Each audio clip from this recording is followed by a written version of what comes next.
musharaxa u taagan xilka madaxtinimada ee dowladda Soomaaliya Jibriil Ibrahim Cabdulla ayaa maanta si diiran loogu soo dhaweeyay caasimadda dowladda Puntland. Soo dhaweynta musharaxa ayaa looga hortay 35 kiiloomitir meel u jirta magaalada Garowe. Soo dhaweynta musharaxa madaxweynaha ayaa waxa garoonka diyaaradaha Koonka ku soo dhaweeyay gudoomiyaha gobolka Nugaal, saraakiisha ciidamada dowladda Puntland, ururada haweenka dhalinyarada. Askari ayaa waxa musharaxa Jibriil loo galbiyay dhanka magaalada.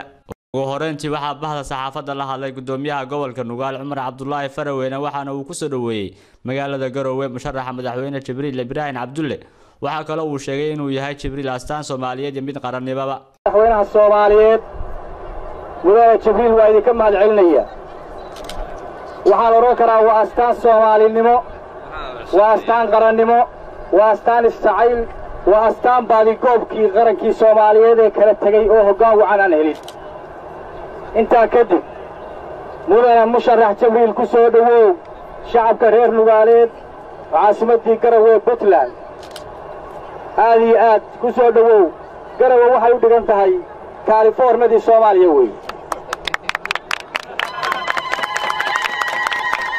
madaxweynayaasha Mareykanku markay tartamayaan codka ninkii hela California madaxweynaha Mareykanka waa haystaa wey.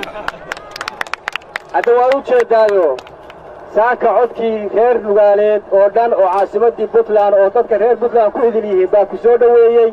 waxaan u maleeyaa madaxweyne Soomaaliyeed waaba hubaaba soo dhaweey madaxweyne mar saddexaad. ugu dambeyntii ayaa waxa hadalka qaatay musharaxa madaxweynaha mudane Jibriil Ibrahim ayaa u mahad celiyay madaxdii iyo shacabkii ku soo dhaweeyay caasimadda dowladda Puntland ee Garowe. gaar ahaan gudoomiyaha oo sida sharafta leh asagoo hoggaanka u hayo ummadii reer Nugaaleed maanta igu soo dhaweeyay deegaanka aad iyo aad baan mudane kaaga mahad celinayaa. waxaan sidoo kale u mahad celinayaa dadka maanta soo baxay ee qiiradooda wadaninimo muujiyay ee saakay subax hore soo istaagay iyadoo qorraxda kulushahay. waxaad muujiseen Soomaalinimadana meelahay ka bilaabatay ayaa meeshaan tahay. waxaad sugayseen weligeed waxay isku haysteen Soomaalinimaad isku hayseen. waxay ka mid tahay meelaha Soomaaliya alkunkeedu uu yahay.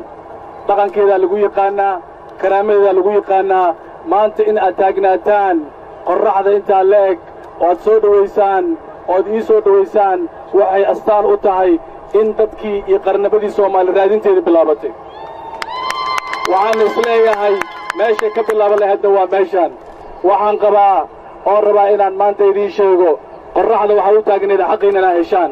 waxaan ballan qaadayaa in 4 sano kadib xaqiina ama 4 sano soo socota xaqii loo baahnaa ummadda Soomaaliyeed guud ahaantiisa u baahnaadeen reer Nugaaleed ay sugayeen iyo barwaaqada sugayeen inay imaan doonto haddii Ilaahay subxaanahu wa tacaala raalli ka dhigo.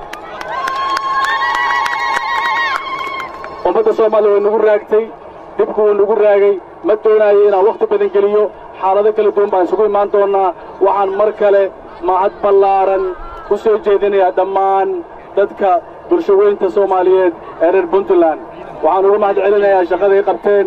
waxaan sidoo kale mahad ballaaran u soo jeedinayaa dhammaan ciidanka Puntland amniga oo sugay amniga maantay sida quruxda badan noo soo dhaweeyay. waxay iyadana astaan u tahay qarnamadii Soomaaliyeed meelahay ka ifaysa ayaan maanta imid. waana ii muuqataa iftiinkaas maanta waa arkayaa. ummadda Soomaaliyeed daawanaysana way u jeedaa. waxaan uga mahad celinayaa dhammaan ciidanka nabad ammaanka hayay, dhammaan mas'uuliyiinta ciidanka oo ay ummadda Soomaaliyeed daawanayso. musharaxan u taagan xilka madaxtinimada ee dalka Soomaaliya ayaa noqonaya musharaxii labaad ee lagu soo dhaweeyo magaalada Garowe. Cabdishakuur Yaasiin Aadan, Somali News TV, magaalada Garowe.